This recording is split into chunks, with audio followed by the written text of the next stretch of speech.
to see Ace.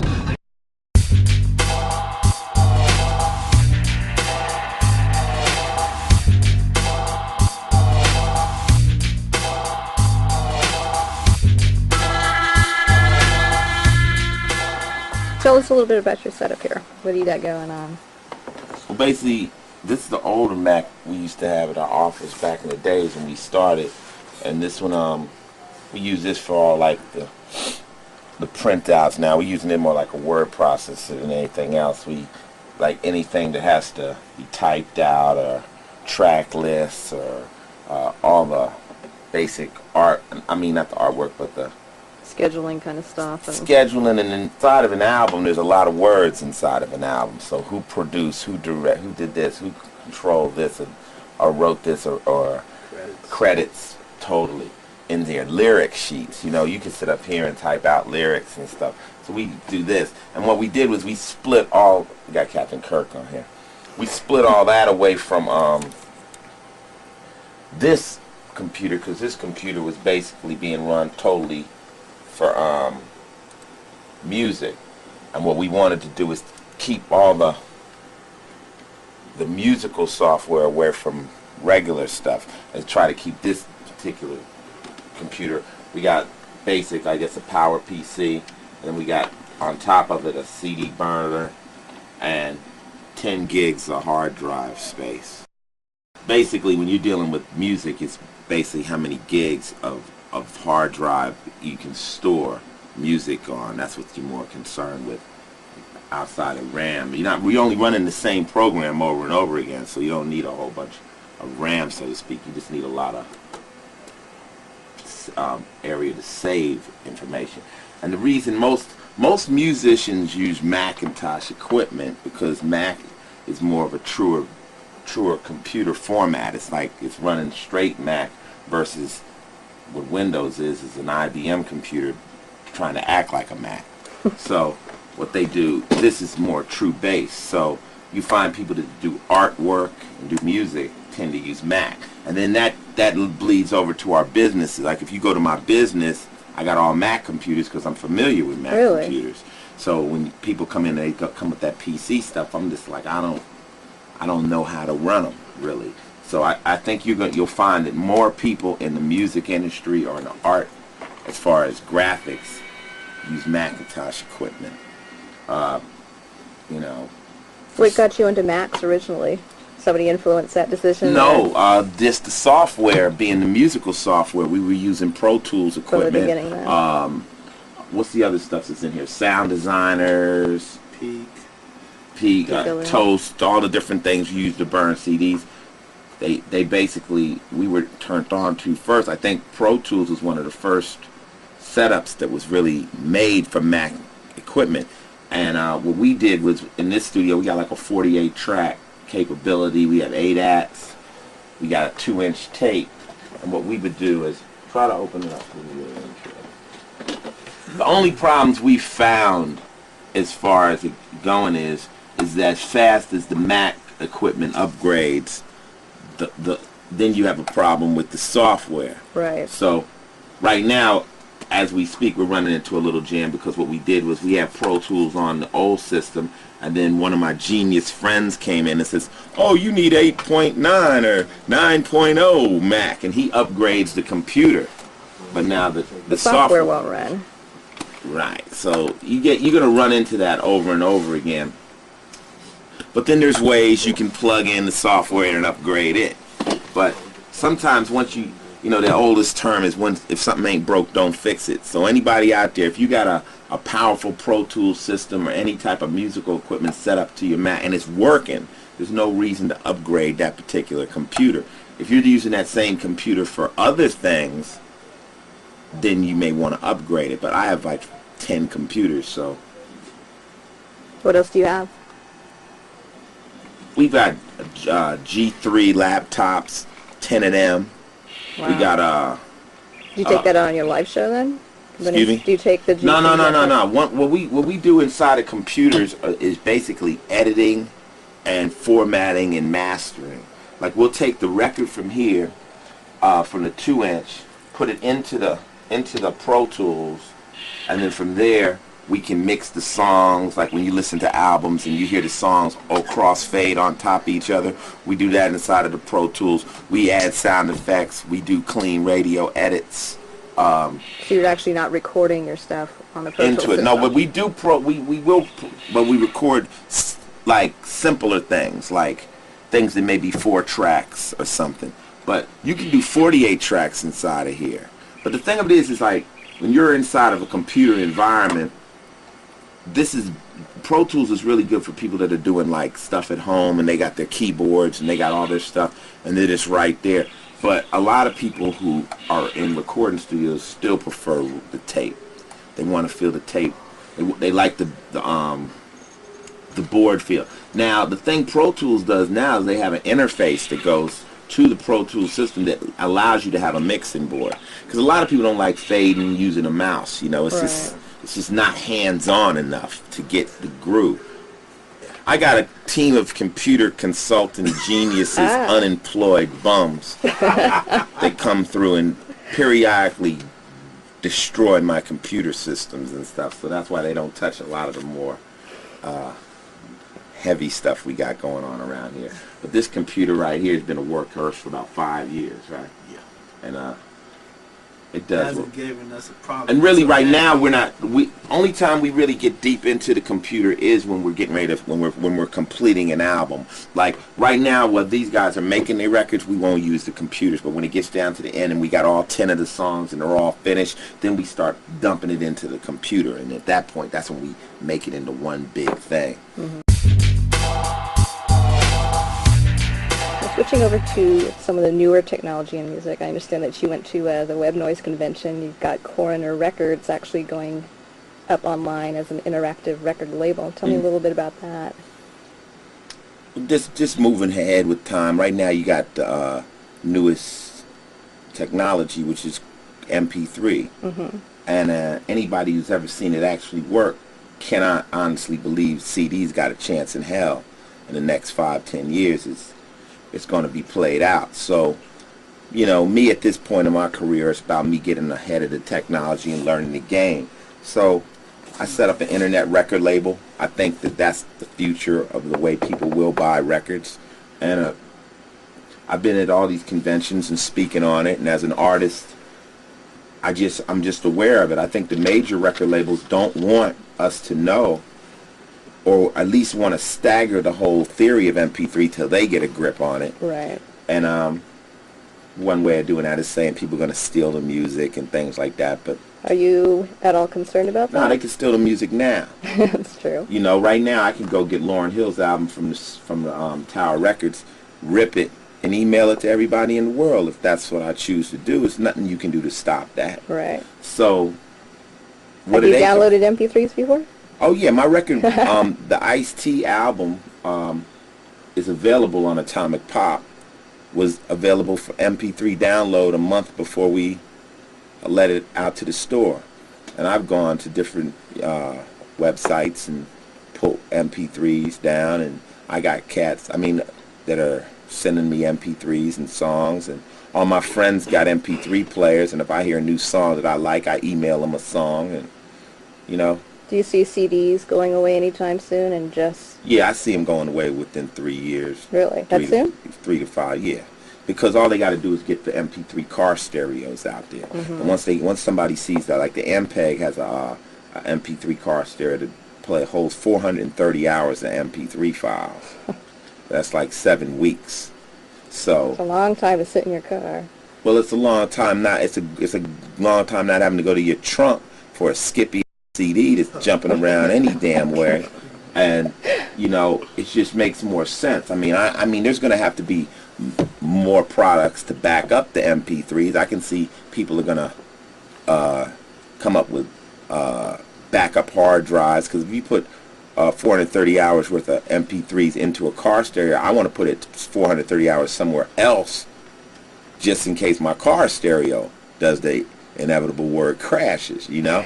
So there's going to be ways to hold it, but I would much rather hold sound files than CDs.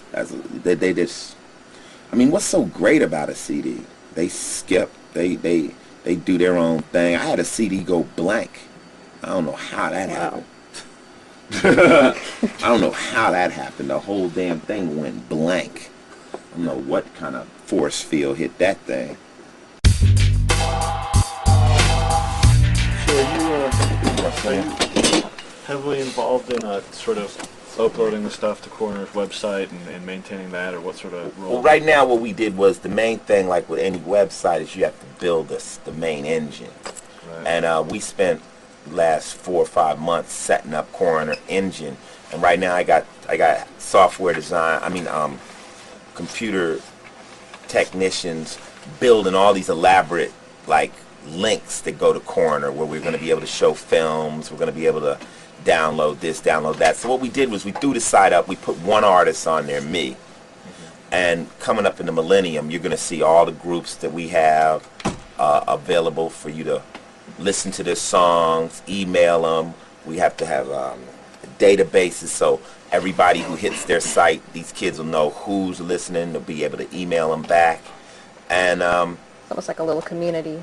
yeah, it's a web. And so yeah, we're gonna try to get up. We're gonna put up about 10 groups in January that are around here. And the cool thing about it is, from a record point of, I don't really even got to sign the groups. We can just put the groups up and get them a chance to see, are they getting hits? Are people interested? And if one group, say, gets 3,000 or 4,000 hits and stuff, we can put a record up for sale. But it gives you the chance of getting an advanced vibe on a group before you go to the street with it. So how would a band, if they wanted to, actually present something to you for possible inclusion They on can your send site? it to our address. Our label is at 7060 Hollywood Boulevard, Suite 1000, Hollywood, California, 90028. Send it, just direct it to A&R, and the better they can present themselves, the better. But it's like, don't send the record to us and think that we're gonna give you some money and a whole bunch of, because that's not what we're doing. Basically, what you're doing is sending your record to Coroner and saying, would you post us up on your website? And if the record does go for sale, we'll do a deal with you where we'll take a small percentage. And I mean a small percentage. We'll take the short end of the stick and move the record through the internet. Every one of our groups, we got to build sites for them. So everybody, so when you go and you hear the record, you link into their little world. So that's a lot of work and time to make it all as hot as the Coroner site. We want everything to be flash and move, and kind of like part website, part game. I don't like those flat sites. Those things suck. I'm off of them. And also we're also building everything for DSL. Everything we've got up has absolutely no regard to download speed, because when you start worrying about that, you make it really shallow. And we just know that in a minute, DSL will be, within this, I think this year, DSL will be available in everybody's house. Right now, we can get it at this house. We have it over at our office. It started off at $200 a month. Now it's like $50. Right. So I think for people who are into the web, you have to really be aware of how fast. Once you get up to T1 or DSL speed, then you finally understand the thing works. But at 56K, if you really want to know what I think the future is going to be, I think that, number one, I think your computer is going to turn into your television set, meaning with the flat screen TV display, I think that'll be basically your computer screen will pop up there. You hit another button, it'll go to your TV set. That's all going to be right there. And that you'll be bumping DVDs. I think DVDs are going to come through the computer just as quick too. The same way they MP3, and they're going to be able to dump. Matter of fact, I got the Titanic downloaded to my office, the whole movie. Wow. Yeah, right? So you can do that right now. People are worrying about us moving records around. You can move a film around. See, once you put something into a digital format, it can be ripped. So I just think that You're going to come home, you'll be riding down the street and you're going to say, oh, Janet Jackson's new album is out. It's number 565. And you go to a special web channel, you'll click 565 and her video will pop on. You click another one and out come the liner notes. You click purchase and it'll download to the computer that you're going to have at your house. It's going to hold all your music. Just like that. It ain't going to be a whole bunch of going to some old tired record store buying a skipping CD. What do you think about Mixman? You're doing some work with them right now. What Mixman does is it's just another way of allowing an artist, well, not an artist, more like a fan, a chance to mix your record around and play with it.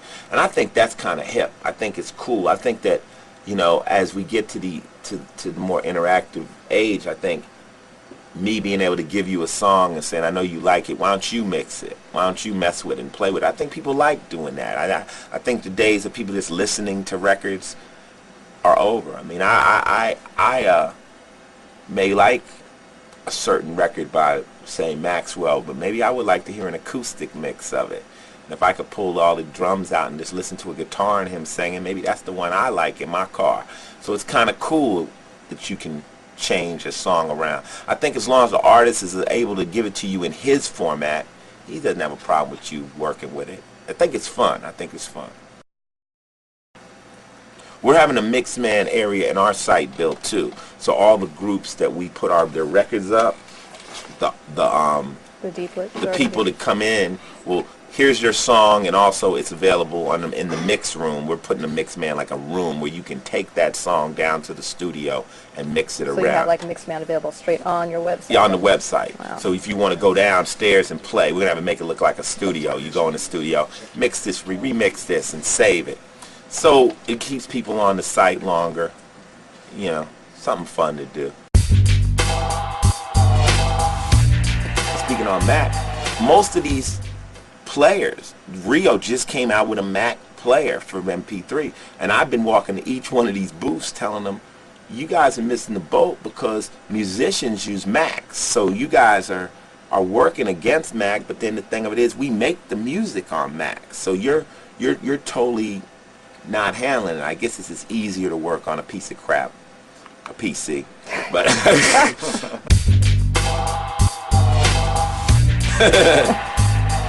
do you think, I mean, I don't know if you have a sort of opinion on like the Secure Digital Music Initiative by the recording industry, that they want to replace MP3? And actually make copyright?